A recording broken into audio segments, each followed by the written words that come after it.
मम ज्ञानतिमिरान्धस्य ज्ञानाञ्जनशलाकया चक्षुरुन्मिलितं येन तस्मै श्रीगुरवे श्रीचैतन्यमनोभीष्टं स्थापितं येन भूतले स्वयं रूपगदामह्यं ददाति शपदान्तिकम् वन्देऽहं श्रीगुरो श्रीयुतपदकमलं श्रीगुरुन् वैष्णवम् श्रीरूपं सग्रजातं सहगं रघुनाथान्वितं तं सजीवम् साद्वैतं सावधूतं परिजनसहितं कृष्णचैतन्यदेवं श्रीराधाकृष्णपादान् ललिता श्रीविशाखान्वितां च नमो ॐ विष्णुपादाय कृष्णपृष्ठाय भूतले श्रीमते जयपताका स्वामिनीति नामिने नमाचार्यपदाय निताय कृपाप्रदायिने गौरकथादामोदाय अनुग्रहग्रामतारिणे नमो ॐ विष्णुपादाय कृष्णपृष्ठाय भूतले श्रीमते भक्तिवेदांत स्वामिनीति नमस्ते सारस्वते देवे गुरुवाणी प्रचारिणे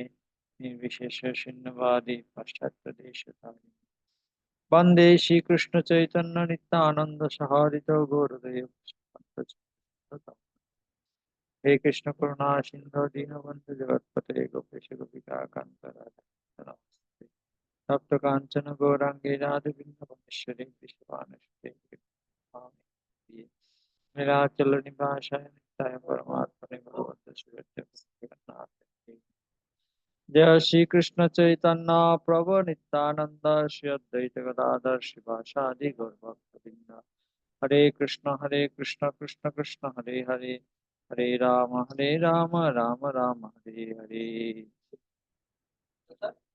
হরে কৃষ্ণ। সবাইকে আমি স্বাগত জানাচ্ছি সেলফ ম্যানেজার কোর্সের আজকের অধিবেশনে। আমরা আলোচনা করছি শান্তির সূত্র, প্রথম সেশন। আজকে আমরা আলোচনা করব জড় জগতের সাথে চিন্ময় জগতের পার্থক্য, যেটা আমরা গত ক্লাসে কন্টিনিউ করছিলাম। শেষের দিকে আমরা এখানে এসেছিলাম। জড় জগতের সাথে চিন্ময় জগতের পার্থক্য। চিন্ময় জগতে জন্ম, মৃত্যু, জরা, ব্যাধি এগুলো নেই, কিন্তু জড় জগতে জন্ম, মৃত্যু, জরা, ব্যাধি রয়েছে। চিন্ময় জগতে সবার দেহ হচ্ছে সচ্চিদ আনন্দময়, আর জড় জগতে আমাদের সকলের দেহ হচ্ছে অসৎ অচিত নিরানন্দময়। চিন্ময় জগতে সর্বদা আনন্দ বিদ্যমান, জড় জগতে সর্বদা দুঃখ বিদ্যমান। চিন্ময় জগৎ হচ্ছে নিত্য, আর জড় জগৎ হচ্ছে অনিত্য। তা এতটুকু আমরা আলোচনা করেছিলাম গত ক্লাসে। চিন্ময় জগতে সবার হচ্ছে সেবা প্রবৃত্তি, আর জড় জগতে সবার হচ্ছে ভোগ প্রবৃত্তি। জীব এবং চিন্ময় জগতে নিত্য আনন্দ, নিত্য সম্পর্ক, নিত্য বন্ধুত্ব সম্পর্কে বিদ্যমান আছে। জীব এবং ভগবানের বন্ধুত্ব, অভিভাবকত্ব, প্রেমের সম্পর্ক, মানে সখ্য, বাৎসল্য, মাধুর্য, এগুলো চিন্ময় জগতে এই সম্পর্কগুলো আছে। জড় জগতে আমাদের যে সম্পর্ক, সেগুলো মৃত্যুর পরে বিচ্ছিন্ন হয়ে যায়। তা প্রতি জন্মেই সবাই নতুন পিতামাতা পায়, আত্মীয় পায়, নতুন পরিবেশ পায়, কিন্তু মৃত্যুর পর সবকিছু আলাদা হয়ে যায়। চিন্ময় জগতে সকল জীব হচ্ছে ঈর্ষাহীন। ঈর্ষাহীন, কারো প্রতি কারো কোনো ঈর্ষা নেই। যেমন আমি একটা উদাহরণ দিয়ে দিতে পারি। একবার কৃষ্ণ বলরাম তার সখাদেরকে নিয়ে বৃন্দাবনের অরণ্যে খেলা করছে। তখন যমুনা নদী চিন্তা করলেন, কৃষ্ণ বলরাম এত সুন্দর খেলা করছে, আমি একটু ঠান্ডা বাতাস প্রেরণ করি, আর বাতাসের সাথে আমার পদ্মফুল, আমার নদীতে যে পদ্মফুল ফুটেছে, সে পদ্মফুলের সুগন্ধি অ্যাড করে দিই। তো পুরা খেলা করার সময় যখন পদ্মফুলের সুগন্ধিযুক্ত বাতাস নাকে লাগবে, শরীরে লাগবে, ওনারা খুব আনন্দ পাবে। এরকম চিন্তা করে যমুনা দেবী তিনি তার সরোবর থেকে পদ্মফুলের সুঘ্রাণ বাতাসের সাথে মিশ্রিত করে পবনদেবকে বললেন, পবনদেব আপনি কৃষ্ণ বলরাম এবং বন্ধু তার সখাদের দিকে যান। এই স্নিগ্ধ শীতল ভারী যুক্ত, হ্যাঁ, ফোঁটা ফোঁটা যমুনার জল যুক্ত, পদ্মগন্ধ যুক্ত জল নিয়ে যান। তখন বায়ুদেব সেটা নিয়ে গেলেন, এবং কৃষ্ণ বলরাম এবং সকল বন্ধুরা খুব অবাক হয়ে গেছে, এত সুগন্ধিযুক্ত বাতাস কোথা থেকে আসছে।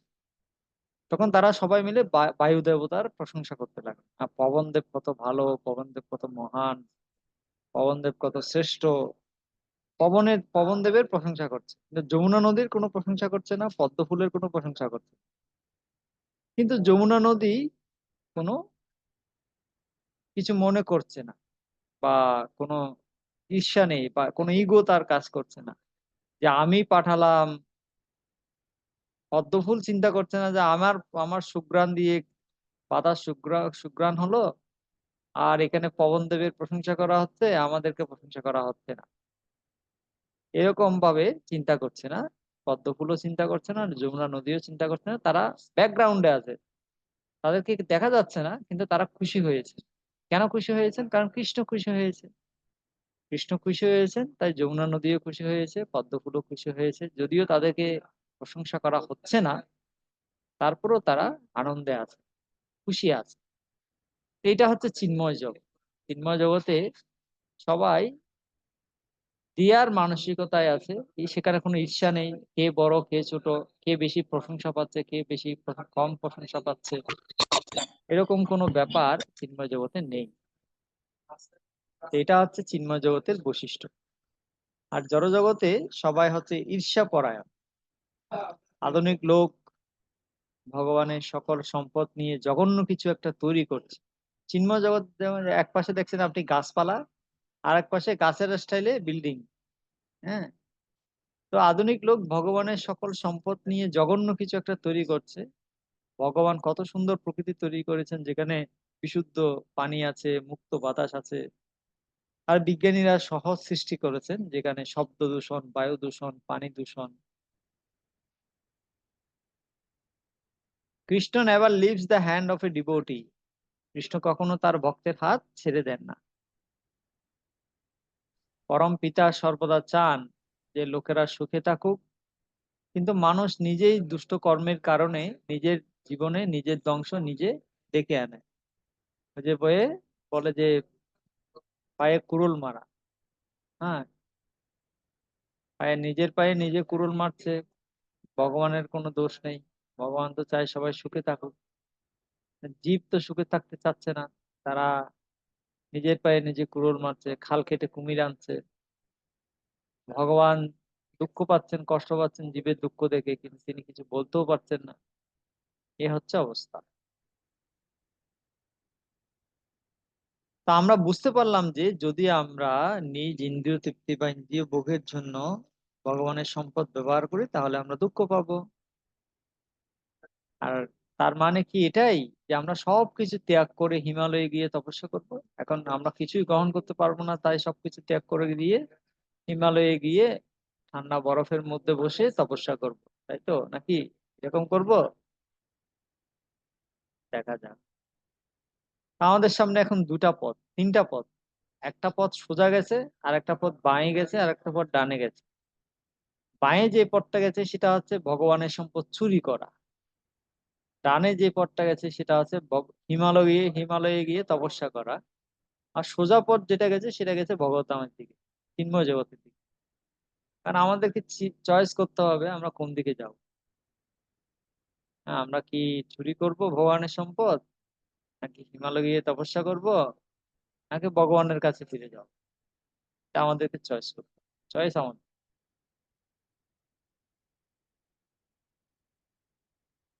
শাস্ত্র আমাদেরকে শিক্ষা দেয় কিভাবে আমরা এই দুটি সমস্যা থেকে মুক্ত হতে পারবো। আমরা চুরিও করতে চাই না, হিমালয় গিয়ে তপস্যাও করতে চাই না। সেভাবে আমরা কিভাবে সেটা করতে পারি? যদি আমরা সবকিছু ভগবানের সাথে যুক্ত করে দিই, কানেক্ট করে দিই, তাহলে আমরা সেই সমস্যা থেকে মুক্ত হতে পারবো। এবং এটাকে বলা হয় যুক্ত বৈরাগ্য। যুক্ত বৈরাগ্য মানে যুক্ত করে দেওয়া, ভগবানের সাথে কানেক্ট করে দেওয়া। তো চার প্রকার বৈরাগ্য আছে।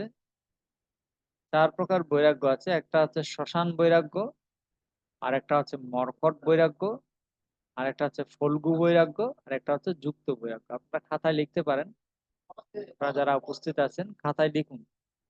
চার প্রকার বৈরাগ্য: শ্মশান বৈরাগ্য, মর্কট বৈরাগ্য, ফল্গু বৈরাগ্য এবং যুক্ত বৈরাগ্য। এগুলো নিয়ে আমি একটু ডিটেলস বলবো আজকে। এই চার প্রকার বৈরাগ্য নিয়ে আজকে আমি ডিটেলস বলবো। আপনারা আগে লিখুন অথবা একটা স্ক্রিনশট নিয়ে নিন, তারপর আমি এগুলো ব্যাখ্যা করছি।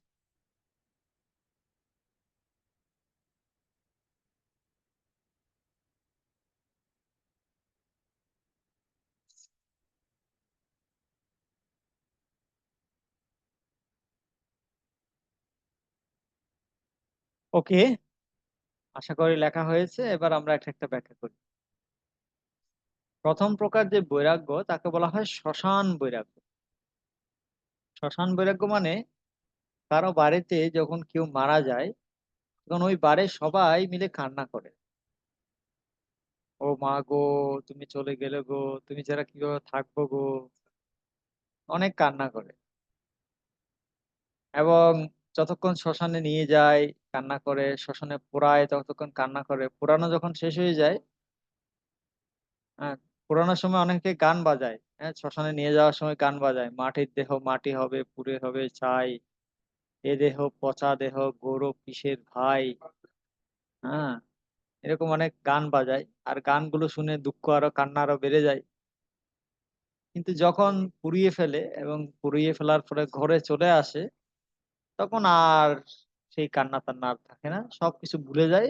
সবকিছু ভুলে গিয়ে আবার আগের মতো জীবনকে উপভোগ করা শুরু করে। এই হচ্ছে, এই যে বৈরাগ্যটা, এটাকে বলা হয় শ্মশান বৈরাগ্য। যেমন আমি একটা উদাহরণ দিতে পারি রামায়ণ থেকে। মন্থরা মন্থরা ছিল অযোধ্যাবাসী। অযোধ্যায় অনেক দিন মানে রাম লক্ষ্মণের জন্মের আগে থেকে বাস করছে মন্থরা অযোধ্যাতে। এবং সে অনেক কিছু, অনেক ঘটনা দেখেছে মন্থরা। এবং মন্থরাই কিন্তু বুদ্ধি দিয়েছে কৈকেয়ীকে বর চাওয়ার জন্য। আর মন্থরার বুদ্ধির কারণেই কৈকেয়ী বিভ্রান্ত হয়ে দুটি বর চেয়েছেন, যার কারণে রামকে বনবাসে যেতে হয়েছে। কিন্তু এর ফলে দশরথ মহারাজের মৃত্যুও হয়েছে। আর দশরথ মহারাজ যখন মারা গেছে, তখন মন্থরাও কান্না করেছে দশরথ মহারাজের জন্য। মন্থরাও কিন্তু শোকাহত হয়েছে, মন্থরাও কান্না করেছে। কিন্তু যখন পুরানো শেষ হয়ে গেছে, তখন মন্থরা খুব খুশি। কেন খুশি? এবার আমার স্বপ্ন পূরণ হবে, কৈকেয়ীর পুত্র ভরত রাজা হবে, কৈকেয়ী হবে রাজমাতা, আর আমি হব রাজমাতার দাসী। খুব আনন্দ আর আনন্দ, সুখে কাটবে সারা জীবন। এরকম ভাবে মন্থরা চিন্তা করছে। তার মানে মন্থরা এই যে দশরথ মহারাজের শোকে শোকাহত হলো, কান্না করলো, এটা কিরকম বৈরাগ্য? এটা হচ্ছে শ্মশান বৈরাগ্য। যতক্ষণ শ্মশানে নিয়ে গেছে ততক্ষণ কান্না করেছে, শ্মশান থেকে আসার পরে বৈরাগ্য শেষ। এটাকে বলা হয় শ্মশান বৈরাগ্য। আর একটা বৈরাগ্য আছে, সেকেন্ড টাইপস অফ বৈরাগ্য আছে মর্কট বৈরাগ্য। মর্কট, মর্কট মানে হচ্ছে বানর, বানরের মতো বৈরাগ্য। বানরের মতো বৈরাগ্য মানে কিরকম? দেখুন, বানর কি খায়? বানর ঘাস, পাতা, ফল এগুলো খায়। কলা খায়। কলা খায়, ইয়েস, গুড। বানর কোথায় থাকে? বনে জঙ্গলে থাকে। বনে জঙ্গলে থাকে, তাই না? বানর কিরকম পোশাক পরে? কোনো ঠিক ঠিকানা নেই, পোশাক আশাক ঠিক ঠিকানা নেই। তাহলে বানর পোশাক আশাক ঠিক নেই, বনে থাকে, ফল ফল কলা টলা খায়। তার মানে সাধুরা কোথায় থাকে? বনে থাকে। সাধুরা কি খায়? ফল খায়, কলা খায়, হ্যাঁ, শাক পাতা খায়। সাধুদেরও পোশাক আশাক ঠিক নেই, বানরেরও পোশাক আশাক ঠিক নেই। তো সেদিক দিয়ে চিন্তা করতে গেলে বানর হচ্ছে একজন গ্রেট সাধু, তাই নাকি? বানর হচ্ছে একজন মহান সাধু, এটা বলা যাবে? এটা বলা যাবে না। কেন যাবে না?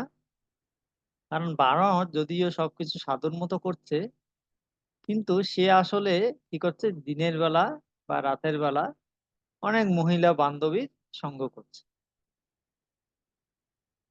মৈথুন পরায়ণ, বানর হচ্ছে মৈথুন পরায়ণ, তাই তাকে বৈরাগী বলা চলে না। তো এই সহজিয়ারা হচ্ছে বানরের মতো, সহজিয়া যারা আছে তারা হচ্ছে বানরের মতো বৈরাগী। তারা বলে, খাইও মাগুর মাছের ঝোল, শুইও রমণীর কোল, চাঁদ বদনে হরি হরি বল। রুহিতস্য কাতালস্য, মৎস্যরাজ ইলিশস্য চৈব, ওই মাগুর চিতলস্য, ষষ্ঠ মৎস্য নিরামিষস্য। 6টা মাস হচ্ছে নিরামিষ, চা খাওয়া যাবে, চা খেলে কোনো অসুবিধা নেই। মাছ মাংস খেলে কোনো পাপ হয় না।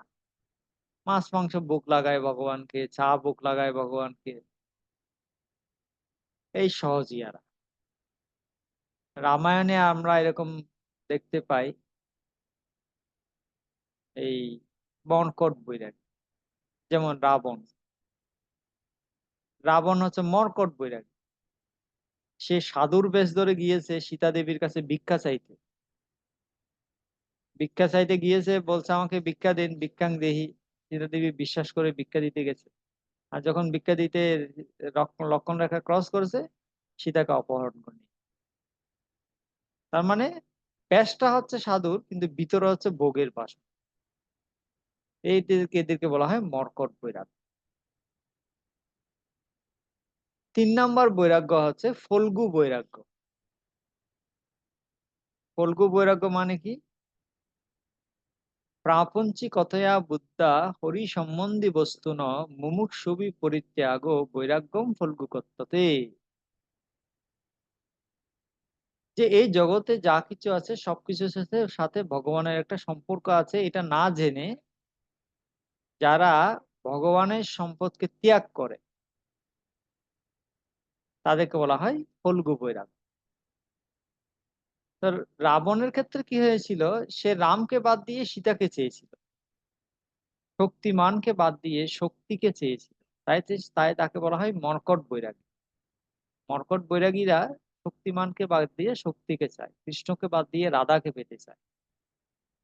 তাই তাদেরকে বলা হয় সহজিয়া, মর্কট বৈরাগী। আর যারা ফল্গু বৈরাগী তারা হচ্ছে উল্টো, তারা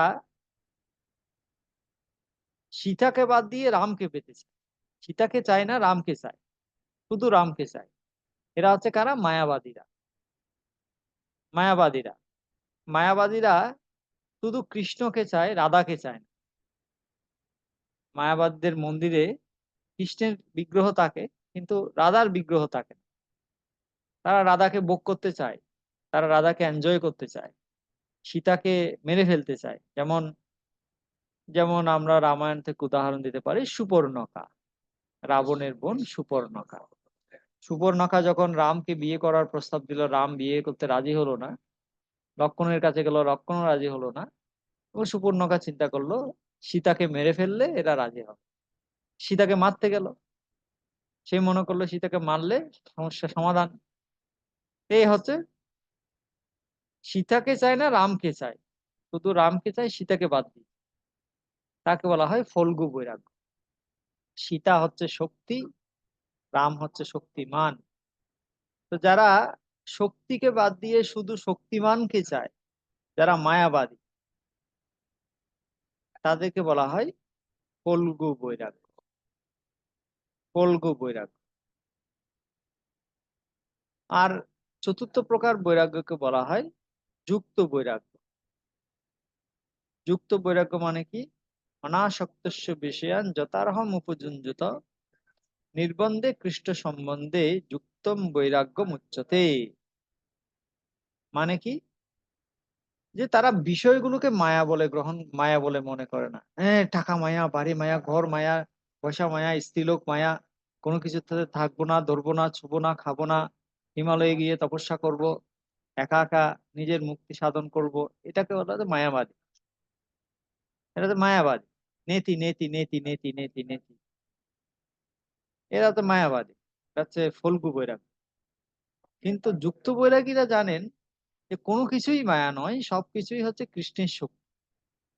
টাকাটা কৃষ্ণের শক্তি, ঘরবাড়ি গুলো কৃষ্ণের শক্তি, স্ত্রীলোক হচ্ছে কৃষ্ণের শক্তি। সবকিছুকে তিনি কৃষ্ণের সেবায় লাগিয়ে দেন। তিনি কোনো কিছুকে মায়া মনে করেন না, সবকিছুকে কৃষ্ণের শক্তি জ্ঞান করে কৃষ্ণের শক্তি কৃষ্ণের সেবায় লাগিয়ে দেন। লক্ষ্মীকে নারায়ণের সেবায় লাগিয়ে দেন। সীতার সাথে রামের মিলন ঘটানোর চেষ্টা করেন, যেমন হনুমান করেছিলেন। হনুমান সীতার সংবাদ, সীতাকে খোঁজার জন্য লঙ্কায় গিয়েছিলেন। সীতার সংবাদ এনে রামকে দিয়েছিলেন। সীতাকে উদ্ধার করার জন্য যুদ্ধ করেছিলেন এবং অবশেষে সীতার সাথে রামের মিলন ঘটিয়েছিলেন। তাই হনুমানকে বলা হয় যুক্ত বৈরাগী। আমাদের গোস্বামীরা, আচার্যরা, ছিল প্রভুপাদ, তারা কখনো টাকা পয়সাকে মায়া বলে মনে করেন। তারা কখনো বলেন এই টাকা ছুবে না, টাকা ধরবে না, টাকা হচ্ছে মায়া, এরকম তারা বলেননি। একবার ছিল প্রভুপাদের শিষ্য শিষ্যারা, তারা প্রভুপাদের কাছে এসে বললেন, প্রভুপাদ, ইন্ডিয়া থেকে একজন স্বামীজি এসেছে, উনি টাকা ছোঁন না, টাকা স্পর্শ করেন, উনি টাকা দেখলে ভয়ে পালিয়ে যান। তো প্রভুপাদ বললেন, তাই নাকি? তোমরা একটা কাজ করো, টাকার একটা স্তূপ করো, আমি সেই টাকাগুলো জড়িয়ে ধরবো, আর তোমরা একটা ছবি তুলো, আর ছবি তুলে সেই ছবিটা তোমরা নিউজ পেপারে পোস্ট করে দাও যে আমি ইন্ডিয়ান সন্ন্যাসী, কিন্তু আমি টাকা স্পর্শ করি। শুধু স্পর্শ করি না, আমি চাই সব টাকা, দুনিয়ার সব টাকা আমার হোক, কারণ আমার কৃষ্ণ সেবা করতে হলে আমার অনেক টাকার দরকার। তো এই যে মানসিকতা, এটাকে বলা হয় যুক্ত বৈরাগ্য। যুক্ত বৈরাগ্য মানে কিরকম, আমরা আরেকটা উদাহরণ দিতে পারি। ভোগী ত্যাগী ভক্ত। ভোগী ত্যাগী ভক্ত। রাস্তায় একটা মানিব্যাগ পড়ে আছে, একটা লোক হেঁটে যাচ্ছে, সে দেখছে যে মানিব্যাগ পড়ে আছে। সে তো চিন্তা করছে, হায় হায়, টাকা হচ্ছে মায়া, মানিব্যাগ হচ্ছে মায়া, কার মানিব্যাগ না কার মানিব্যাগ, আমি নিলে কে আমাকে সন্দেহ করবে, আমাকে জেলে যেতে হবে, পুলিশ ধরবে। সে টাকাটা ছুঁই না, ধরে না, এটা হচ্ছে মায়া বলে মনে করে ত্যাগ করে চলে যায়। তাকে বলা হয় ত্যাগী। ত্যাগী মানে, ত্যাগী মানে কে? ওই ফল্গু বৈরাগী। আর ভোগী মানে কে? ভোগী মানে মর্কট বৈরাগী। ভোগীরা মনে করে কি, যে ও, মানিব্যাগ পড়ে আছে, এটা তো আমি নিয়ে আমি আমি ভোগ করতে পারি, টাকাটা আমি ভোগ করতে পারি। সে মানিব্যাগটা নেয়, টাকাটা নিজের পকেটে ঢুকিয়ে নেয়, মানিব্যাগটা ডাস্টবিনে ফেলে বা নালায় ফেলে চলে যায়, টাকাটা নিজে ব্যবহার করে। এ হচ্ছে ভোগী। এটা হচ্ছে শ্মশান বৈরাগী এবং মর্কট বৈরাগী। আর তৃতীয় প্রকার ব্যক্তি হচ্ছে যোগী বা ভক্ত। ভক্তরা কিরকম? ওরা মানিব্যাগ দেখলে সেটাকে ত্যাগ করেও যায় না, বা সেটার টাকা নিজে ভোগ করে না। সেই মানিব্যাগটা তারা নেয়, নিয়ে দেখে সেখানে কোনো অ্যাড্রেস আছে কিনা বা ফোন নাম্বার আছে কিনা, কার মানিব্যাগ এটা। তারা যার মানিব্যাগ তাকে ফোন দিয়ে তার কাছে টাকাটা পৌঁছে দেয়, মানিব্যাগটা পৌঁছে দেয়। অথবা যদি কোনো ফোন নাম্বার বা অ্যাড্রেস না থাকে, তারা সেই অর্থটা কোনো মন্দিরে, নিকটস্থ মন্দিরে দান করে দেয়। তাকে বলা হয় যোগী বা ভক্ত। এখন আপনাকে চয়েস করতে হবে, আপনি কি শ্মশান বৈরাগীর মতো হবেন, নাকি মর্কট বৈরাগীর মতো হবেন, নাকি ফল্গু বৈরাগীর মতো হবেন, নাকি যুক্ত বৈরাগীর মতো। সে চয়েসটা আপনাকেই করতে হবে। আপনি কি ভোগী হবেন, নাকি ত্যাগী হবেন, নাকি ভক্ত। ওকে, আমি এবার একটু সামনের দিকে যাব।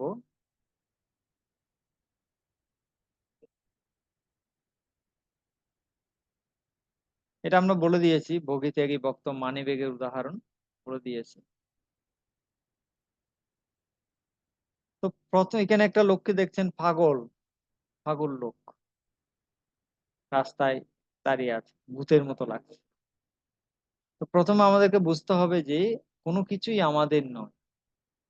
তো কোনো কিছুই যদি আমাদের না হয়, তাহলে কিভাবে আমরা ত্যাগ করতে পারি? আমার পকেটে কিছু থাকলেই তো আমি খরচ করতে পারবো না। আমার পকেটে যদি কিছুই না থাকে আমি কি খরচ করব? তো আমার পকেটে কিছুই নেই, আমি কিছুই খরচ করতে পারি না। আমরা কোনো কিছুই ত্যাগ করতে পারি না। ত্যাগ করা সামর্থ্য আমাদের নেই। আমি টিভি, মিক্সার, রেফ্রিজারেটর ইত্যাদি ত্যাগ করেছি। আমরা অন্যের গৃহে, আমরা যদি অন্যের বাড়িতে গিয়ে যদি বলি, আমি টিভি ত্যাগ করেছি, মিক্সার মেশিন ত্যাগ করেছি, রেফ্রিজারেটর ত্যাগ করেছি। আমি যদি বলি, তারা আমাকে পাগল বলবে। তাই ভোগীরাও রং পথে আছে, ত্যাগীরাও রং পথে আছে, ভুল পথে আছে। তারা দুই ভুল পথে আছে। শুধু ভক্তই হচ্ছে সঠিক পথে আছে। কারণ ভক্ত জানে সবকিছু হচ্ছে ভগবানের সম্পদ। তাই সবকিছুকে সে ভগবানের মহিমা প্রচারে ব্যবহার করে। এটা আমি বলে দিয়েছি। কল্প বৈরাগ্যের সংজ্ঞা, ডেফিনিশন ভক্তির সমৃদ্ধ সিন্ধু থেকে। এখানে একটা সুন্দর গল্প আছে, জামাই বৈরাগী। জামাই বৈরাগী খুব মজার গল্প, খুব মনোযোগ দিয়ে শুনবেন। এটা ভক্তি সিদ্ধান্ত সরস্বতী ঠাকুর তার উপাখ্যান ও উপদেশ গ্রন্থে উল্লেখ করেছে। এখানে একটা দেখতে পাচ্ছেন খাট, খাট ভেঙে গেছে। খাট ভেঙে গেছে, তাই জামাই কোথায় ঘুমাচ্ছে? ফ্লোরে ঘুমাচ্ছে। ঠিক আছে, এটা হচ্ছে জামাই বৈরাগীর গল্প। তো ভক্তি সিদ্ধান্ত সরস্বতী ঠাকুর এই গল্প বলেছেন। তো তিনি বলেছেন যে একবার এক লোকের বিয়ে হয়েছিল, আর শ্বশুর শ্বশুর বাড়ি থেকে তাকে একটা খাট দিয়েছে। হ্যাঁ, জামাইকে একটা খাট দিয়েছে। তো জামাই খাটে ঘুমাতো ঘরের মধ্যে। তো একদিন যখন খাটে ঘুমাচ্ছিলেন, খাটটা ভেঙে মাঝখানে ভেঙে দুপাট হয়ে গেছে, নিচে পড়ে গেছে। তখন সে, কেউ দেখেনি সেটা, এবং সে কি করছে, খাট থেকে নেমে ফ্লোরে ঘুমানো শুরু করেছে। স্ত্রী এসে বলছে, কি ব্যাপার, তুমি ফ্লোরে ঘুমাচ্ছ কেন, নিচে না, নিচে ঘুমাচ্ছ কেন, ফ্লোরে না, তুমি খাটে ঘুমাবে।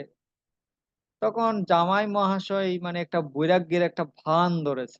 ভান ধরে বলতে, না না, এইসব খাট টাট মায়া, এগুলো ভালো লাগে না। আমি সাধু সন্তের মতো মাটিতে ঘুমাবো, মাটির দেহ মাটি হবে, পুড়ে হবে ছাই। এ দেহ পচা, দেহ গৌরব কিসের ভাই, তার আরামায়েশ কি দরকার, তার চেয়ে ফ্লোরে ঘুমানোই ভালো। এইরকম একটা ভান সে দেখাচ্ছে, কিন্তু মনের মধ্যে কিন্তু বাসনা আছে যে আমি খাটে ঘুমাবো। তো খাটটা কেন ঘুমাতে পারছে না? খাটটা ভাঙা। হুম। তো এইরকম যে বৈরাগ্য, তাকে বলা হয় ফল্গু বৈরাগ্য।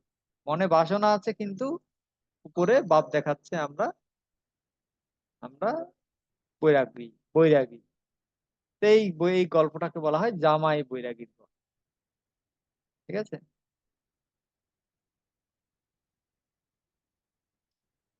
তো এখানে দেখুন, কামস ফ্রম কৃষ্ণ। কৃষ্ণ থেকে কি কি আসে? ফুল আসে কৃষ্ণ থেকে, ল্যাপটপও আসে কৃষ্ণ থেকে, মাইক্রোফোন, টাকা, গাড়ি, তারপর সাউন্ড স্পিকার, স্পিকার, সবকিছু আছে কৃষ্ণ থেকে। এভরিথিং, সবকিছু কৃষ্ণ থেকে আসে। আর সবকিছু connected to Krishna. Everything is connected to Krishna. সবকিছু কৃষ্ণ থেকে আসে এবং সবকিছু কৃষ্ণের সাথে কানেক্টেড। এইটা জেনে সবকিছুকে যে কৃষ্ণের সেবায় লাগায়, তাকে বলা হয় যুক্ত বৈরাগ্য। যুক্ত বৈরাগ্য। প্রকৃতপক্ষে আমাদের কি আছে যা আমরা ত্যাগ করতে পারি? আমাদের ত্যাগ করার মতো কিছু আছে কি? আমাদের কিছু নেই যেটা আমরা ত্যাগ করতে পারি। বাবাজিরা, কিছু কিছু লোক আছে বাবাজিরা, যারা রিয়েল বাবাজি নয়, ফল্গু বৈরাগী, তারা বলে যে আমরা ত্যাগ করেছি, সংসার ত্যাগ করেছি, গৃহ ত্যাগ করেছি, হ্যাঁ, আমরা স্ত্রী লোকের মায়া মোহ ত্যাগ করেছি। কিন্তু আসলে আমাদের তো কিছুই নেই, আমরা কি ত্যাগ করব? তাই না? আমাদের যদি কিছু থাকতো তাহলে তো আমরা ত্যাগ করতে পারতাম। সবকিছুই হচ্ছে ভগবানের, কিছুই আমাদের নয়। একটি জিনিস শুধু আমরা ত্যাগ করতে পারি, সেটা হচ্ছে বোকার মতো ভগবান হওয়ার যে বাসনা আমাদের ভিতরে আছে, কর্তৃত্ব ভাব আছে, কর্তা হওয়ার ভাব আছে, ভোক্তা হওয়ার ভাব আছে, সেটা আমরা ত্যাগ করি। I am god, I am not god, I am the servant of god, I am the servant of god, ভগবানের দাস। আমি ভগবান নই, আমি ভগবানের দাস। এখানে একটা দেখতে পাচ্ছেন কাটা হাত। এই হাতটা যুক্ত দেহের সাথে যুক্ত, এই হাতটা কাটা। হাত দেহের সাথে যুক্ত, হাতের কাজ হচ্ছে পূর্ণ দেহের সেবা করা। হাত দেহের সাথে যুক্ত, হাতের কাজ হচ্ছে পূর্ণ দেহের সেবা করা। তা হাতটা যদি কেটে আলাদা করা হয়, তখন হাতটা পচে যায়, সেটা আর কোনো পুষ্টি পায় না, শক্তি পায় না। সেরকম অংশের কাজ হচ্ছে পুণ্যের সেবা করা। অংশ যদি পুণ্য থেকে আলাদা হয়ে যায়, তাহলে সে আর কোনো কাজ করতে পারে না, সে কোনো ইউজলেস হয়ে যায়। এখানে দেখতে পাচ্ছি স্ক্রু। কম্পিউটারের মধ্যে অনেক স্ক্রু থাকে। স্ক্রুগুলো যতক্ষণ কম্পিউটারের সাথে যুক্ত থাকে, স্ক্রুগুলো অনেক মূল্যবান। কিন্তু স্ক্রুগুলো যদি কম্পিউটার থেকে আলাদা হয়ে যায়, বিচ্ছিন্ন হয়ে যায়, তখন স্ক্রুর কোনো মূল্য নেই, ইউজলেস। স্বামী যখন অফিসে যায়, তখন স্ত্রী গৃহস্থালী কর্মে ব্যস্ত থাকে। সে গৃহকে মার্জন করে, বস্ত্র ধৌত করে, সেটা শুকায়, স্বামীর জন্য রন্ধন করে, সবকিছুকে গুছিয়ে রাখে।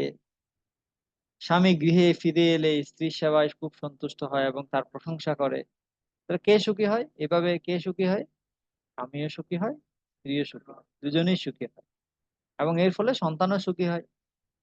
ঠিক আছে? তো এই উপরের দৃষ্টান্তে আমরা দেখতে পাচ্ছি, স্বামী স্ত্রীর সাথে তর্ক করে যদি, স্ত্রী যদি স্বামীর সাথে তর্ক করে, সেবা সম্পাদনে অবহেলা করে, সে কখনোই সুখী হতে পারবে না, সে হতাশ হবে।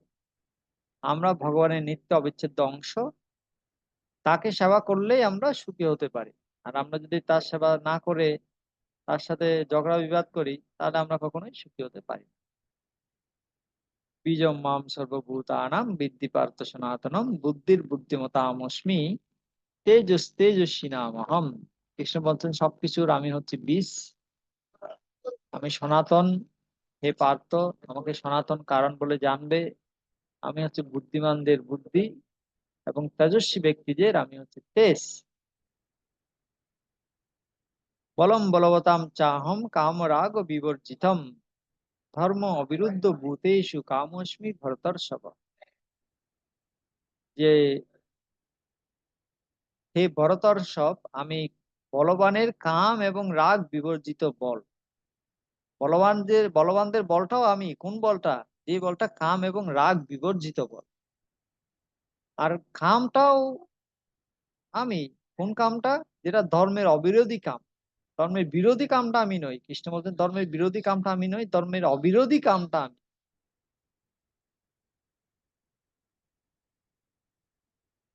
তো এরপর একটা গল্প আছে, যখন ইন্দ্রিয়গুলো বিদ্রোহ করেছিল।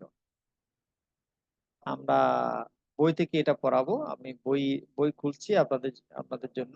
বই থেকে আপনারা রিডিং করবেন। কেউ যদি রিডিং করতে চান হাত তুলুন।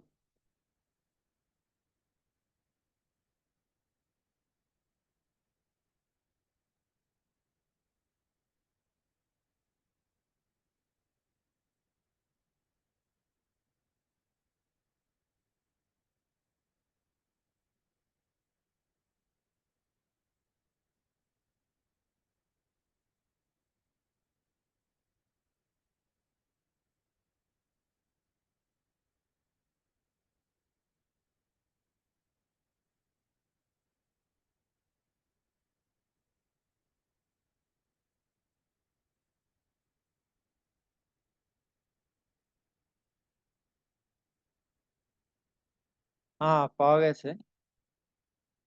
আমি শেয়ার করছি।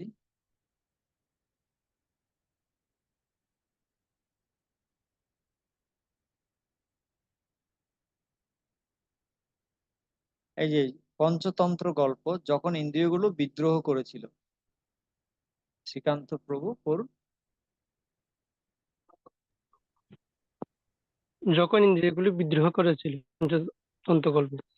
একদা দেহের সব ইন্দ্রিয়সমূহ একত্রে সবাই মিলিত হয়েছিল। দেহের কোন অংশটি সবচেয়ে বেশি মূল্যবান তা নিয়ে মহাবিবাদ চলছিল। চক্ষু বলেছিল, আমি প্রথম আহার্য বস্তু দর্শন করি, তাই আমি সবচেয়ে বেশি মূল্যবান। নাসিকা বলেছিল, হে মূর্খ নেত্র, তুমি দর্শনের পূর্বেই কে আহার্য বস্তু গ্রহণ করে তা কি তুমি উপলব্ধি করতে পারো না? তারপর দন্ত বলেছিল, তোমাদের দর্শন ও ঘ্রাণের কি মূল্য? আমি চর্বণ না করলে কোনো আহার্যই উদরে যেতে পারবে না। কিন্তু জিহ্বা বলল, তুমি চর্বণ করলেও স্বাদ খারাপ হলে আমি তোমার চর্বিত বস্তু পরিত্যাগ করি। আমি আমি বেশি গুরুত্বপূর্ণ। হস্ত বলেছিল, মনে হচ্ছে তোমরা আমাকে ভুলে গেছো। আমি আহার্য বস্তুকে বহন করে মুখে প্রবিষ্ট করি, তাই নয় কি? পরিশেষে পা বলল, যেখানে আহার্য বস্তু রয়েছে সেখানে গমনের জন্য আমি পুরো দেহকে বহন করি। আমি ছাড়া তোমরা সকলেই অর্থহীন। দীর্ঘ সময় সেই বিতর্ক চলেছিল। পরিশেষে পরিশেষে তারা একটি মৈত্রকে পৌঁছেছিল, আমরা সকলে গুরুত্বপূর্ণ। কিন্তু এখানে আমরা এমন একজন রয়েছি যে কোনো কাজই করে না। উদর, চলো আমরা বিদ্রোহ ঘোষণা করি। যে ব্যক্তি সর্বদা একা স্থানে বসে কেবল উপভোগ করছে, আমরা তাকে আহার দিয়ে সন্তুষ্ট করব কেন? উদর কিছু বলল না। তারা বিদ্রোহ করে উদরে আহার সরবরাহ না করে ধীরে ধীরে পা দুর্বল হয়ে গিয়েছিল, কম্পন করতে শুরু করেছিল। হস্ত এর সমস্ত শক্তি হারিয়েছিল এবং কাজ করার কোনো শক্তি ছিল না। চোখ কম্পন করছিল। তারা পুনরায় সবাই সিদ্ধান্ত গ্রহণ করেছিল, উদরকে সন্তুষ্ট না করলে আমরাই কেবল দুঃখ ভোগ করবো, বরং তাকে সেবা করে নিজেরা পুষ্টি লাভ করা ভালো। দেহের প্রত্যেক অংশই যখন উদরের আহার্য সরবরাহে সহায়তা করছিল, তখন পুরো দেহেরই পুষ্টি হয়ে উঠেছিল। উপরে পঞ্চতন্ত্র ও মন গল্পে উদরকে ভগবানের সাথে, ইন্দ্রিয়কে জীবাত্মার সাথে তুলনা করা হয়েছে। জীবাত্মা পরমেশ্বর ভগবানের অবিচ্ছেদ্য অংশ। মূলত আমরা ভগবানের দাস, হৃদয় এবং আত্মা দিয়ে তাকে সেবা করলে তাই আমাদের জন্য শান্তি ও সুখ অনিবার্য হতে পারে। ও দেখা যাচ্ছে না, একটু করে তুলবেন। ওকে, আমাদের স্টোরি শেষ এখানে, এতটুকুই।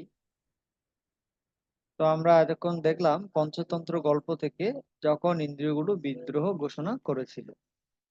এই গল্প থেকে আমরা শিখলাম যে ভগবান হচ্ছেন উদরের মতো, আর আমরা হচ্ছি দেহের অঙ্গ প্রত্যঙ্গের মতো। আমাদের কাজ হচ্ছে উদরকে সন্তুষ্ট করা। উদরকে যদি আমরা খাবার না দিই, আমরা নিজেরাই খেতে পারবো, নিজেরাই পুষ্টি পাবো।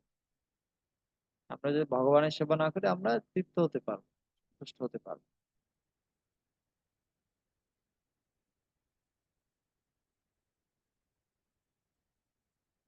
এখানে এই যে দেখুন, তুলনা করা হচ্ছে, উদরকে তুলনা করা হচ্ছে ভগবানের সাথে, ইন্দ্রিয়গুলো তুলনা করে জীবাত্মাকে, ইন্দ্রিয়গুলোকে তুলনা করা হচ্ছে জীবাত্মার সাথে।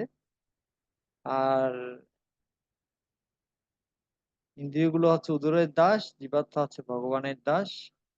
ইন্দ্রিয়গুলোর কাজ হচ্ছে উদরের সেবা করা, আর জীবের কাজ হচ্ছে ভগবানের সেবা করা। ঠিক আছে? আমরা পারি না, কি পারি না? একটি জীব আরেকটি জীবকে সেবা করতে পারে না, যেভাবে পা কোনো হাতের সেবা করতে পারে। যদিও সেবা করে থাকে, তাহলে কখনো সন্তুষ্ট করতে পারে না। যথা তরোর মল নিষেচনেন তৃপ্যন্তি তদস্কন্দ ভুজোপশাখা প্রাণোপহারাশ যতীন্দ্রিয়াণাম ততৈব সর্বা অর্হণমচ্যুতেজ্জা। শ্রীমদ্ ভাগবতম। যে গাছের মূলে জল সেচন করলে, জল দিলে যেমন সেই গাছের কাণ্ড, শাখা, উপশাখা প্রভৃতি সকলেই তৃপ্তি লাভ করে, এবং উদরে আহার্য দিলে যেমন সমস্ত ইন্দ্রিয় তৃপ্তি হয়, সেরকম ভগবান শ্রীকৃষ্ণের পূজা করলে সমস্ত দেবদেবীদের পূজা হয়ে যায়। যস্মিন তুষ্টে জগৎ তুষ্টম, যৎ প্রীণীতে প্রীণতাম জগৎ। যিনি সন্তুষ্ট হলে সকলেই সন্তুষ্ট হয়, যিনি খাবার খেলে সকলেই খাবার হয়ে যায়, যিনি জল পান করলে সকলেই জল পান করা হয়ে যায়। তাই যদি ভগবানের সেবা করা হয়, তাহলে সকল জীব আপনা আপনি সন্তুষ্ট হবে, অন্যথায় নয়। কিন্তু বর্তমানে আমরা কি দেখতে পাচ্ছি? বর্তমানে আমরা দেখতে পাচ্ছি যে লোকেরা খুব স্বার্থপর। তারা স্বার্থপর ভাবে ধন অন্বেষণ করছে। এই নাস্তিক জড়জগতে প্রত্যেকেই আরো বেশি বেশি অর্থ সঞ্চয় করার জন্য ইঁদুর দৌড়ে লিপ্ত হয়েছে। কারণ অর্থ দিয়ে মানুষ ইন্দ্রিয় তৃপ্তি ক্রয় করতে পারে। গগনচুম্বী ভবনের সর্বোচ্চ কার্যনির্বাহী থেকে শুরু করে এই পথের কুলি পর্যন্ত সকলেই বৈধ বা অবৈধভাবে ধন সঞ্চয়ের জন্য কাজ করছে। নিজের স্বার্থের জন্য কাজ করা অবৈধ এবং ধ্বংসাত্মক। তো এখানে অর্থকে তুলনা করা হয়েছে লক্ষ্মী দেবীর সাথে। সবাই লক্ষ্মীকে পাওয়ার জন্য পাগল। কিন্তু লক্ষ্মী কিসের জন্য পাগল? লক্ষ্মী নারায়ণের পদসেবা করার জন্য পাগল। তাই কেউ যদি নারায়ণের সেবা করতে চায়, লক্ষ্মী দেবী তার কাছে এমনিতেই আসে।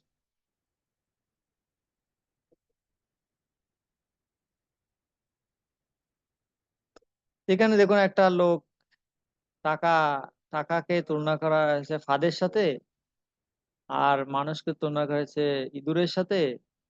টাকাটা খেতে গিয়ে ফাঁদে পড়ে মরে গেল। এভাবেই হচ্ছে। জড়জাগতিক লোকেরা অর্থ উপার্জনের জন্য নিজের প্রাণকে ত্যাগ করতেও দ্বিধাবোধ করে না। নারায়ণের সেবা না করে জীব লক্ষ্মীকে ভোগ করতে পারে না। তারা ভুলবশত উম লক্ষ্মীর উপাসনা করার বাসনা করে বা অর্থের উপাসনা করার বাসনা করে, তারা প্রকৃতির আইনে দণ্ডিত হয়। অর্থ নারায়ণের সেবায় নিয়োজিত না হলে এটা শাস্তি এবং প্রগতি আনয়নের পরিবর্তে ধ্বংসই নিয়ে আসে।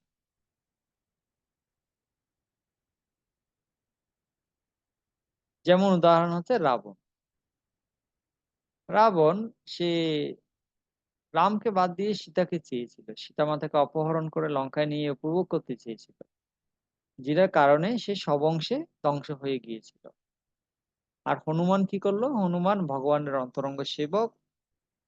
সে লঙ্কায় গিয়ে সীতা মাতার সাথে মিলিত হয়েছিলেন তিনি, এবং লঙ্কায় অগ্নি প্রজ্বলন করেছিলেন, অগ্নি লঙ্কা দহন করে দিয়েছিলেন। রামচন্দ্র যেন রাবণকে হত্যা করে সীতা মাতাকে উদ্ধার করতে পারেন তার ব্যবস্থা করেছিলেন। তাই হনুমান হচ্ছে গ্লোরিয়াস। এই জগতের সমস্ত ধনসম্পদ হচ্ছে সীতা মাতার প্রতিনিধিত্ব করছে। তাই সেটা ভগবানের রামের সেবায় ব্যবহার করা উচিত। আপনি বাড়িতে আছেন, ফ্যান চলছে, লাইট জ্বলছে, সেগুলো না নিভিয়ে আপনি বাড়ি থেকে বেরিয়ে চলে গেলেন, নৌকাটা চলে গেলেন, পানি পড়ে যাচ্ছে, ফ্যান চলছে, লাইট জ্বলছে, বিদ্যুৎ বিল উঠছে, অপচয় হচ্ছে। তার মানে কি করছেন আপনি? আপনি সীতা মাতাকে কষ্ট দিচ্ছেন, ঠোকর মারছেন। যেভাবে জয়ন্ত কাক সীতা মাতাকে ঠোকর মেরেছিল, সেভাবে আপনি সীতা মাতাকে ঠোকর মারছেন। কেন? কারণ এই সবকিছু, এই ফ্যান, লাইট, জল, বায়ু, সবকিছু হচ্ছে প্রকৃতি দেবীর, সীতামাতার শক্তি। আর এগুলো যদি আমরা অপব্যবহার করি, তার মানে আমরা সীতামাতাকে ঠুকর মারছি কাকের মতো। এটা কি ভালো? থেকে ভক্তের লক্ষণ?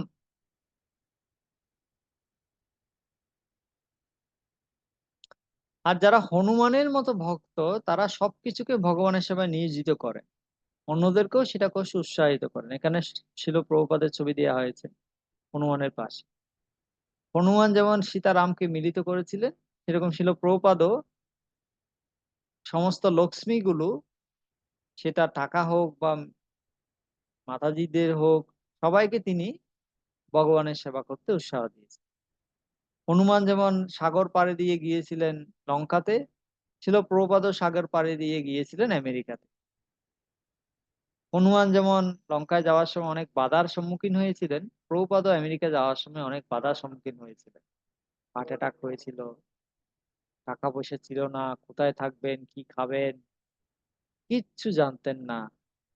এই হচ্ছে হনুমান এবং ছিল প্রভুপাদের কম্পারিজন। তো সেজন্য যারা হনুমানের মতো ভক্ত, তারা সবকিছুকে ভগবানের সেবায় নিয়োজিত করেন এবং অন্যদেরকেও সেটা করতে উৎসাহিত করেন। আর যারা রাবণের মতো, এখানে একজন বিজ্ঞানীর ছবি দেওয়া হয়েছে, আমি নাম বলতে চাই না, আপনারা সবাই চিনেন। রাবণের মতো অসুরেরা প্রাকৃতিক সম্পদকে নিজেদের ইন্দ্রিয় তৃপ্তির জন্য ব্যবহার করার চেষ্টা করে। তারা ভগবানের কর্তৃত্বে কোনো পরোয়া করে না। এই বিজ্ঞানী তিনি বলেছেন ঈশ্বর বলতে কেউ নেই। তো তিনি বড় বিজ্ঞানী, বিজ্ঞানীদের বিজ্ঞানী, মারা গেছেন কিছুদিন আগে, কয়েক বছর আগে মারা গেছেন। তিনি বলছেন ঈশ্বর বলতে কেউ নেই। আর সবাই তার কথা, বড় বিজ্ঞানী, তাকে সবাই মানে, তার কথা অনুসারে সবাই মানছে ঈশ্বর বলতে কেউ নেই, যত পারো ভোগ করো, ইন্দ্রিয় তৃপ্তি করো। এটা হচ্ছে আসরিক সভ্যতা, রাক্ষস বৃত্তি। এই ধরনের অসুরেরা কালের প্রভাবে খুব দ্রুত বিনষ্ট হয়, মৃত্যুর সময় তাদের নিকট হতে সবকিছুই হরণ করা হয়।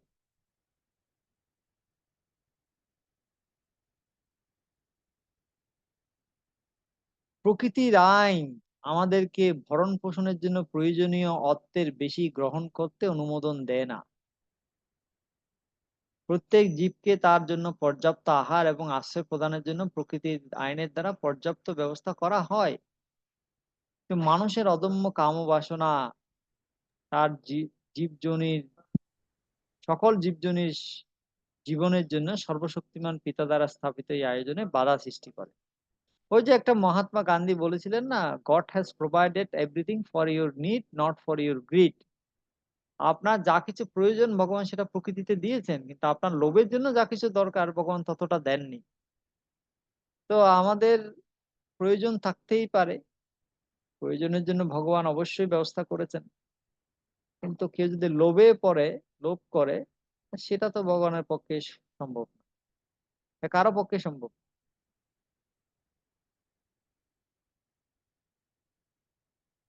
তো আমরা প্রয়োজনের অতিরিক্ত ভোগ করতে চাই, আমরা আহার্য বস্তুকে বিনষ্ট করি। আর কম লবণ গ্রহণ করলে আহার্য স্বাদহীন হয়, আমরা যদি বেশি লবণ গ্রহণ করি তাহলে আহার্য নষ্ট হয়, খাবার নষ্ট হয়। আর যদি কম লবণ গ্রহণ করি আহার্য স্বাদহীন হয়। তাই লবণ উপযুক্ত পরিমাণে ব্যবহার করতে হয়, যতটুকু দরকার ততটুকু গ্রহণ করলে আহার্য রুচিপ্রদ হয়, আমরাও স্বাস্থ্যবান হই। সেরকম ইন্দ্রিয় তৃপ্তিটাও হচ্ছে লবণের মতো, যতটুকু দরকার ততটুকু ইন্দ্রিয় তৃপ্তি গ্রহণ করতে হবে। অতিরিক্ত গ্রহণ করলে কষ্ট পাবো, কম গ্রহণ করলে তাও কষ্ট পাবো।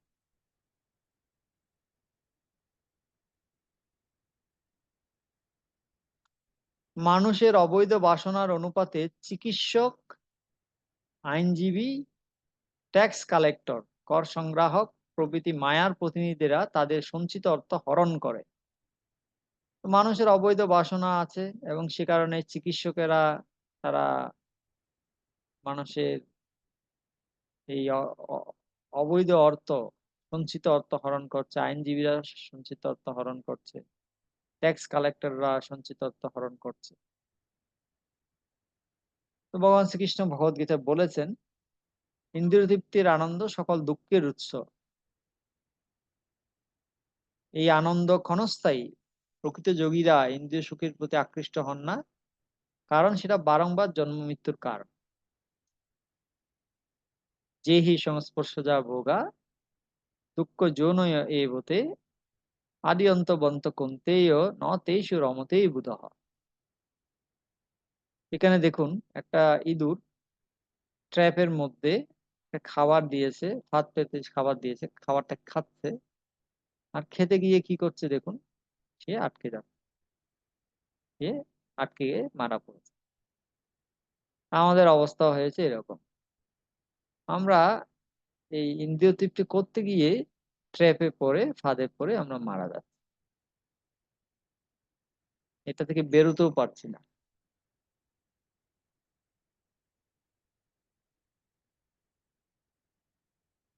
তো মূর্খ বদ্ধ জীবেরা যৌবন পূর্ণ দেহে আরোহণ করে পাপকর্মের অনুষ্ঠান করে, তা তাকে জন্মের পর জন্ম ধরে দুঃখের দিকে ধাবিত করে। ইন্দ্রিয় তৃপ্তিকে প্রথমে অমৃতের মতো মনে হলেও সেটা পরিশেষে বিষতুল্য, তা তারা জানে না।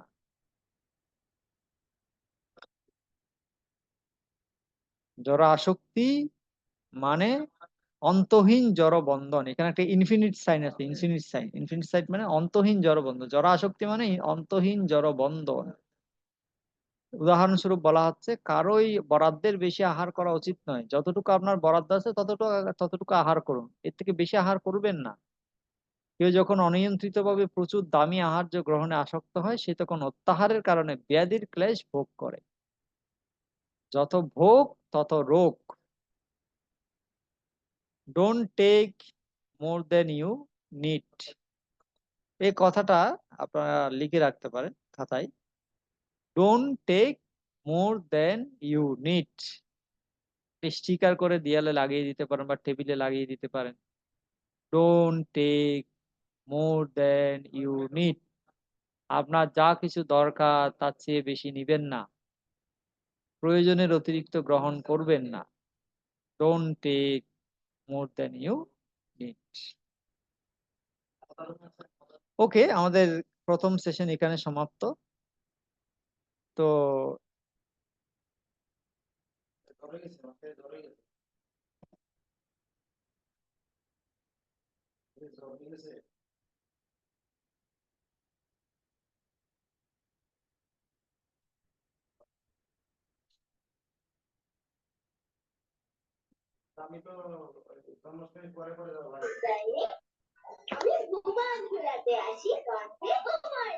হরে কৃষ্ণ। কৃষ্ণ প্রভু। প্রভু, শক্তি পূজাতে কি কণ্ঠে যদি তুলসী মালা থাকে, যে শক্তি পূজা করলে কি তুলসী মালার সমস্যা হয়নি প্রভু? শক্তি পূজা মানে কি দুর্গা পূজা? এ দুর্গা পূজা, বিষ্ণু পূজা, কালী পূজাতে কণ্ঠে যদি তুলসী মালা থাকে, তো এই পূজা করলে কি সমস্যা হয় প্রভু?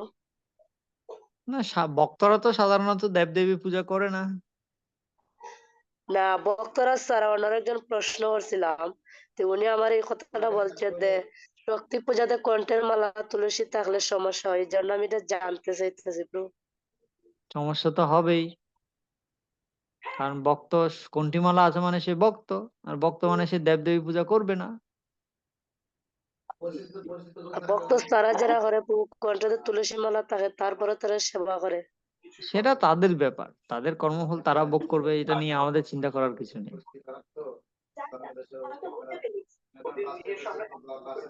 ঠিক আছে প্রভু, হরে কৃষ্ণ।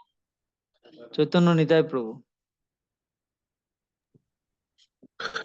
তো আপনার এই যে মানে যার তারপরে কৃষ্ণ রসায়ন, রাম রসায়ন, এই যে ক্লাস গুলা, এটা ইউটিউবে আমি খুঁজছিলাম, পাই না, লিঙ্কটা দিতেন আপনার চ্যানেলে আমি খুঁজছিলাম। আমি একটা নতুন চ্যানেল করেছি মূর্তিমান মাধব দাস নামে। ওই চ্যানেলে আমি এই ভিডিওগুলো দিচ্ছি। ওখানে এখনো রিলিজ হয়নি, একটা রিলিজ হয়েছে, সেটা আমি পাঠাতে পারবো। আরগুলো এখনো এই গতকালকেই খুলেছি চ্যানেলটা। ওখানে শুধুমাত্র পিওর কৃষ্ণ কথা দেয়া হবে, কোনো টোটকা ফোটকা জ্যোতিষ বাস্তু আয়ুর্বেদ এগুলো সব দেয়া হবে না ওখানে। শুধু শুধু পিওর কৃষ্ণ কথা ওখানে দেয়া হবে। কীর্তন, কৃষ্ণ কথা, ভজন এগুলো দেয়া হবে। তো ওখানে আপনি পাবেন।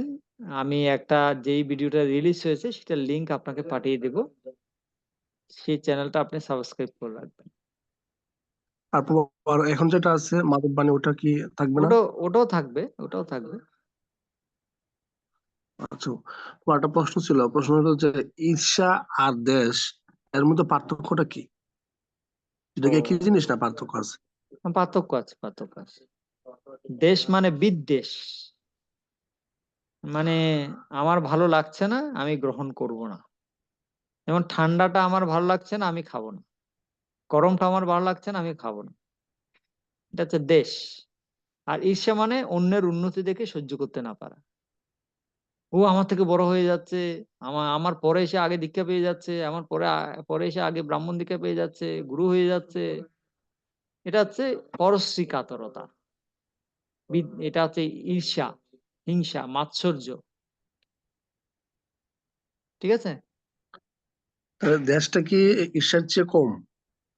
ঈর্ষাটা দেশটা সবচেয়ে বেশি? হচ্ছে দেশটা হচ্ছে রাগ দেশ। রাগ মানে আসক্তি, দেশ মানে বিদ্বেষ। আসক্তির বিপরীত হচ্ছে দেশ। তো আপনার কাছে যে পঞ্চরোগে হতো, ওই রোগের মতো দেখলাম যে দেশ কথাটা আছে, রাগ কথাটা আছে। হুম এটা কি মানে বিদ্বেষ বলতে খাবো না একটা বিষয়, যে উদাহরণটা দিলেন, হুম এটা এরকম কনসেপ্টটা ক্লিয়ার হতে পারতেছে না আর কি, আর ক্লিয়ার করে বলতেন। হুম হুম। আমি যতটুকু পারি ক্লিয়ার করেই বলেছি। আরো আপনি বোধন সাধন করুন, তাহলে অন্তরে প্রকাশিত হবে। ঠিক আছে, কিভাবে করবেন, হয়ে গেছে। হরে কৃষ্ণ।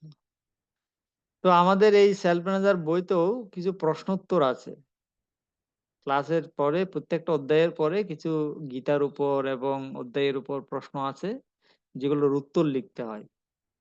অতীতে আমরা দেখেছি spiritual scientist course, positive thinker কোর্সে আপনারা অনেকে লিখেছেন। কেউ কেউ লিখেছেন, গুটি কয়েক ব্যক্তিরা লিখেছেন, কিন্তু বেশিরভাগই লিখেননি। সেলফ ম্যানেজার কোর্সটা আপনারা কি করতে চান সিদ্ধান্ত আপনারাই নিন। আপনারা কি গীতা পড়ে পড়ে উত্তরগুলো লিখবেন, বই পড়ে পড়ে উত্তরগুলো লিখবেন? যদি আপনি বই চান, বই আমি সফট কপি দিয়ে দেব রাধিকেশ প্রভুকে। ওনার কাছ থেকে আপনারা নিয়ে পড়তে পারেন, পরে পরে উত্তরগুলো লিখতে পারেন। আর গীতার উত্তরগুলো তো আপনি গীতাতেই পাবেন, ও গীতা তো সবার ঘরেই আছে, ঠিক আছে? ওখান থেকে আপনারা পড়ে পড়ে আনসার লিখতে পারেন। হরে কৃষ্ণ প্রভু, প্রভু এটা কি আপনি ক্লাস গ্রুপে ছাড়া প্রভু হয়েছে আপনি প্রভু? ক্লাস নেবেন না প্রভু? আপনি ক্লাস তো চলবে, কিন্তু ওই যে প্রশ্নোত্তর প্রশ্ন উত্তরের ব্যাপারটা, প্রশ্নোত্তর গুলো আমি দেখবো না, প্রশ্নোত্তর গুলো আমি, আনসার গুলো আমি রাধিকেশ বাবুকে পাঠিয়ে দেবো, আপনারা লিখে লিখে রাধিকেশ বাবুকে পাঠাবেন, উনি মিলিয়ে আপনারা খাতা কাটে নিবেন, উত্তরগুলো, উত্তরপত্র পাঠিয়ে দেবো।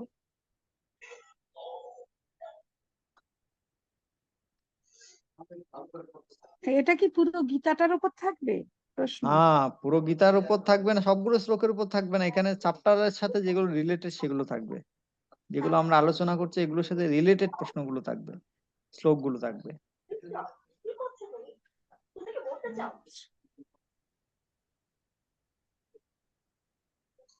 আর কে কি বলতে চেয়েছিলেন?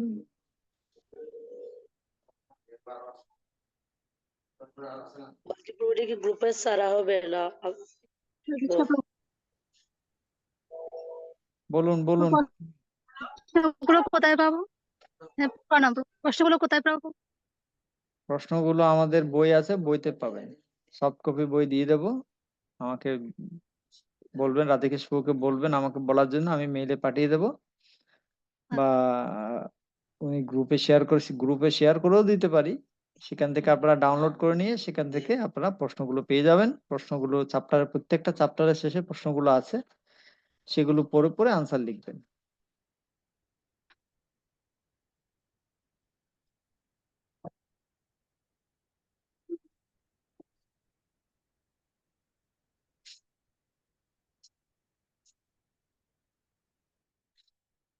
ওকে, আর কার কিছু বলার আছে, কোনো কিছু?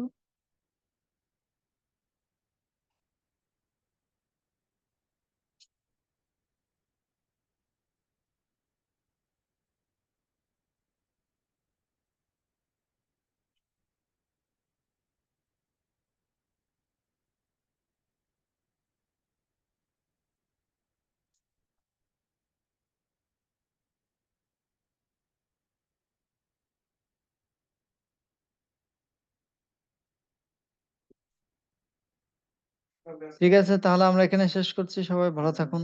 বাঞ্ছাকল্পতরুভ্যশ্চ কৃপাসিন্ধুভ্যেব পতিতানাং পাবনেভ্যো বৈষ্ণবেভ্যো নমো নমঃ। শিল প্রভুপাদ কি জয়, শিল গুরু মহারাজ কি জয়, অনন্ত গুরু বৈষ্ণব বৃন্দ কি জয়, নিতাই গৌর প্রেমানন্দ হরি হরি। জয় জয়।